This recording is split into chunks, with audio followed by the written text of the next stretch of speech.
सीमावर्ती राजवंशों का अभ्युदय। पाल वंश। पाल वंश का संस्थापक गोपाल 750 ईस्वी में था। इस वंश की राजधानी मुंगेर में थी, बिहार में। गोपाल बौद्ध धर्म का अनुयायी था। इसने उदंतपुरी विश्वविद्यालय की स्थापना की थी। पाल वंश के प्रमुख शासक थे धर्मपाल, देवपाल, नारायणपाल, महिपाल और नयपाल आदि। पाल वंश का सबसे महान शासक धर्मपाल था, जिसने विक्रमशिला विश्वविद्यालय की स्थापना की थी। कन्नौज के लिए त्रिपक्षीय संघर्ष पाल वंश, गुर्जर प्रतिहार वंश एवं राष्ट्रकूट वंश के बीच हुआ। इसमें पाल वंश की ओर से सर्वप्रथम धर्मपाल शामिल हुआ था। 11वीं सदी के गुजराती कवि सोड्ढल ने धर्मपाल को उत्तरापथ स्वामी की उपाधि से संबोधित किया है। उदंतपुरी, जो कि बिहार में है, के प्रसिद्ध बौद्ध मठ का निर्माण देवपाल ने करवाया था।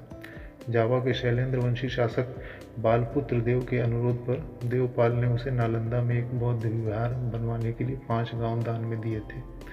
गौड़ी रीति नामक साहित्यिक विद्या का विकास पाल शासकों के समय में हुआ। सेन वंश।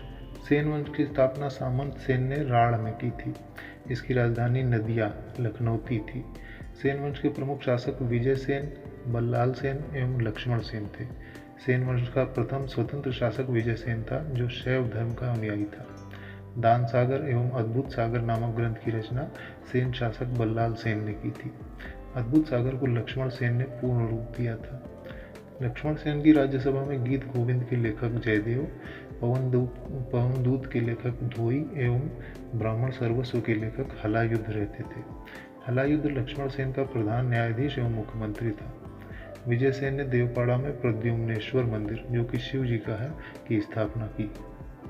सेन वंश प्रथम राजवंश था जिसने अपना अभिलेख सर्वप्रथम हिंदी में उत्कीर्ण करवाया। लक्ष्मण सेन बंगाल का अंतिम हिंदू शासक था। कश्मीर के राजवंश।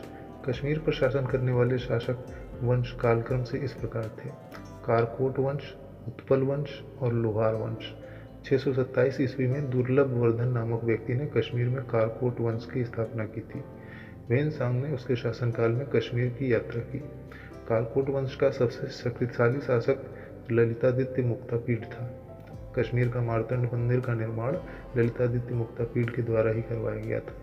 कालकोट वंश के बाद कश्मीर पर उत्पल वंश का शासन हुआ। इस वंश का संस्थापक अवंतीवर्मन था। अवंतीपुर नामक नगर की स्थापना अवंतीवर्मन ने की थी। अवंतीवर्मन के अभियंता सुइये ने सिंचाई के लिए नहरों का निर्माण करवाया। 980 ईस्वी में उत्पल वंश की रानी दिद्दा एक महत्वाकांक्षिणी शासिका हुई। उत्पल वंश के बाद कश्मीर पर लोहार वंश का शासन हुआ। लोहार वंश का संस्थापक संग्राम राज था।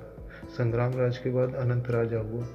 इसकी पत्नी सूर्यमती ने प्रशासन को सुधारने में उसकी सहायता की। लोहार वंश का शासक हर्ष विद्वान कवि तथा कई भाषाओं का ज्ञाता था। कल्हड़ हर्ष का आश्रित कवि था। जयसिंह लोहार वंश का अंतिम शासक था, जिसने 1128 ईस्वी से 1155 ईस्वी तक शासन किया। जयसिंह के शासन के साथ ही कल्हड़ की राजतरंगिणी का विवरण समाप्त हो जाता है। कामरूप का वर्मन वंश। 4वीं शताब्दी के मध्य कामरूप में वर्मन वंश का उदय हुआ। इस वंश की प्रतिष्ठा का संस्थापक पुष्यवर्मन था। इसकी राजधानी प्राग ज्योतिष नामक स्थान पर थी। कालांतर में कामरूप पाल साम्राज्य का एक अंग बन गया।